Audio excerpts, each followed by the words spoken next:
Xin chào, chào mừng các bạn đã quay trở lại với Long Nguyễn Channel. Các bạn ơi, lời đầu tiên sẽ là xin lỗi các bạn rất nhiều vì đã để các bạn chờ đợi rất là lâu trong nhiều tuần mà không hề có một video mới nào. Chính vì vậy hôm nay Long quyết định làm video tiếp tục và chúng ta sẽ tiếp tục với chuỗi chia sẻ về bài thuyết minh về Dinh Độc Lập. Trong những video trước thì chúng ta đã tham quan lầu 1, lầu 2 và hôm nay thì Long sẽ dắt các bạn lên lầu 3 để tham quan những phòng chức năng tiếp theo của dinh thự này. Đồng thời chúng ta sẽ lên tầng thượng tứ phương vô sự lầu và cuối cùng xuống tầng hầm của Dinh Độc Lập.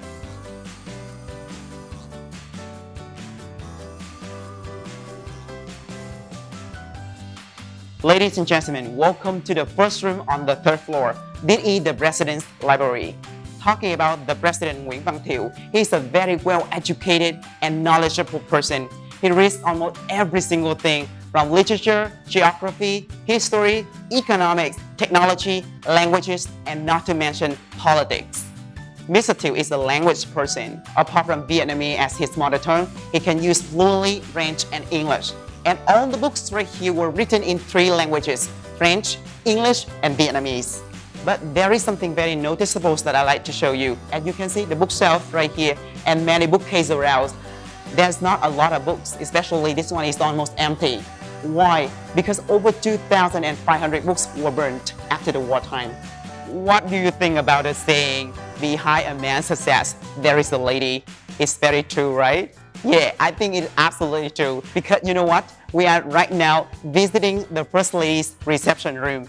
As the reception room of the First Lady, so it's very feminine. You can easily notice that every single thing right here, from the chandelier down to the table, chair, flowers, glasses, everything is very elegant, very feminine. There is one more thing about Miss Mayan. She's really interested in the culture of ethnic minorities in the central of Vietnam. Well, just right there at the corner, you can see the model of the Krong house, the symbol of the ethnic minorities in the central highland of the country. Ladies and gentlemen, there is one more thing I'd like to show you. Up there on the shelf, you can see the 3 famous Chinese sayings. The first one is Mr. Longevity, the second one is Mr. Prosperity, and the last one is Mr. Good Fortune. Ladies and gentlemen, before we walk further, I would like you to stop here to enjoy this beautiful painting. Ta-da! Yeah, this is the painting of one of the most famous Vietnamese princesses living in the feudal time in Vietnam, and her name is Ngọc Hân. Yeah, very beautiful woman. There is something interesting about the painting that I like to show you. As you can easily notice, there are 4 interesting things that you can see on the painting. But before telling you exactly what they are, I would like to tell you a little bit about the standard of the beauty of a woman in feudalism. According to the beauty standard in the past, a beautiful woman is the one who masters 4 different skills.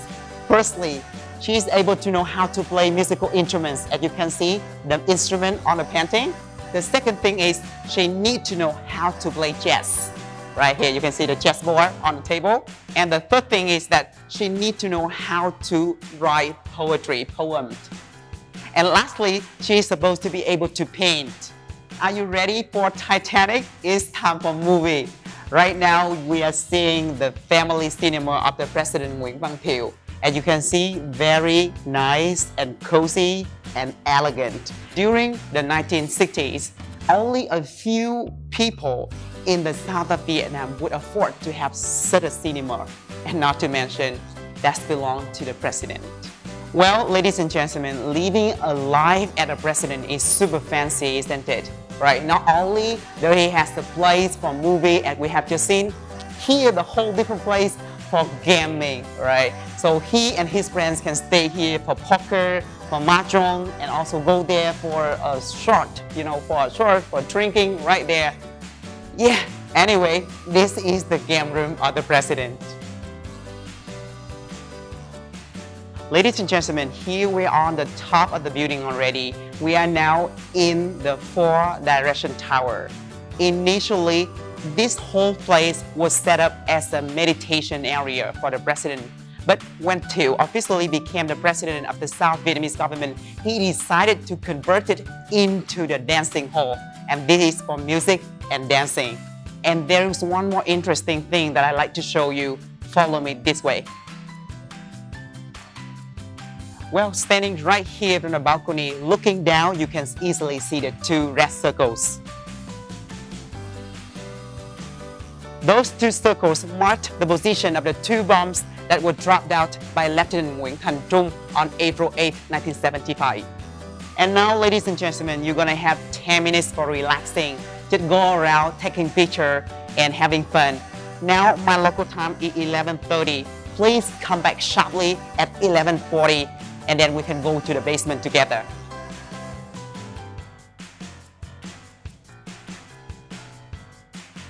Ladies and gentlemen, this is the US restored zip core of the same model as the ones that were used to carry the last president of the South Vietnamese government, Nguyen Van Minh, MINH, to Saigon radio station to deliver his surrender speech on April 30, 1975.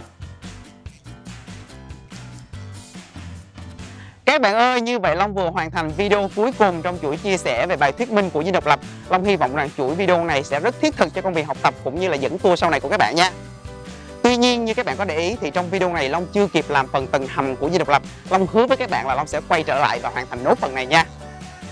Cảm ơn các bạn rất nhiều đã đồng hành và ủng hộ Long Nguyễn Channel trong suốt thời gian vừa qua. Và các bạn ơi, hãy tiếp tục ủng hộ Long bằng cách like, share, đăng ký kênh. Và đừng quên nhấn chuông để nhận được những video mới nhất của Long vào mỗi tuần các bạn nha. Bye bye!